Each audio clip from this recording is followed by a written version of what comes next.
Une ICO, en fait, c'est un nouveau moyen de financer un projet. Donc ça s'applique pas à tous les projets, mais ça permet surtout en fait de créer une communauté et de créer sa base de premiers utilisateurs qui vont aussi être des contributeurs, donc qui vont être engagés dans l'échange. Et moi, je les analyse suivant différents aspects. Le premier, c'est est-ce que c'est un service ou un produit qui va être utilisé sur une échelle internationale? Parce que si c'est uniquement local, on n'a pas besoin de faire d'ICO. Le token ne va pas prendre de valeur et ça ne va pas être efficace.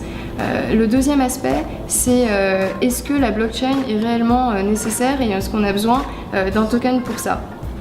Pour voir si un token va avoir une vraie utilité, il faut comprendre s'il y a des économies de réseau, s'il y a une économie derrière le token qui va permettre de valoriser son utilisation.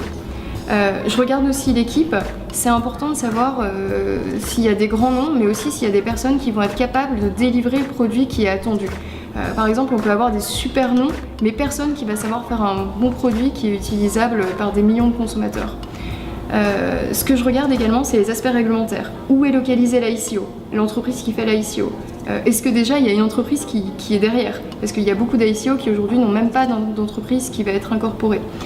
Il faut savoir que par exemple pour toutes les entreprises qui vont travailler en B2B avec des marques, leur localisation, leur pays d'enregistrement est très important. Ce que je vais également regarder dans une ICO, c'est quelle est la communauté que celle-ci est capable de construire.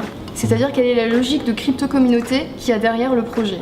Je vais également regarder la vision. Est-ce que l'équipe qui est derrière ce projet a une vision et va être capable d'emmener un projet d'un point A à un point B avec toutes les étapes qui sont entre elles. Aujourd'hui, quand je lis beaucoup de white paper, je vois des choses complètement futuristes et il ne faut pas oublier qu'un projet, c'est des petites étapes. Il faut trouver chaque pierre entre le début d'un projet et sa fin. Et c'est en général ce que fait très bien les VC. Je trouve qu'il est important de passer aussi par des personnes compétentes pour comprendre ce cheminement et savoir comment un projet va passer d'un MVP, une petite étape, à quelque chose de grand.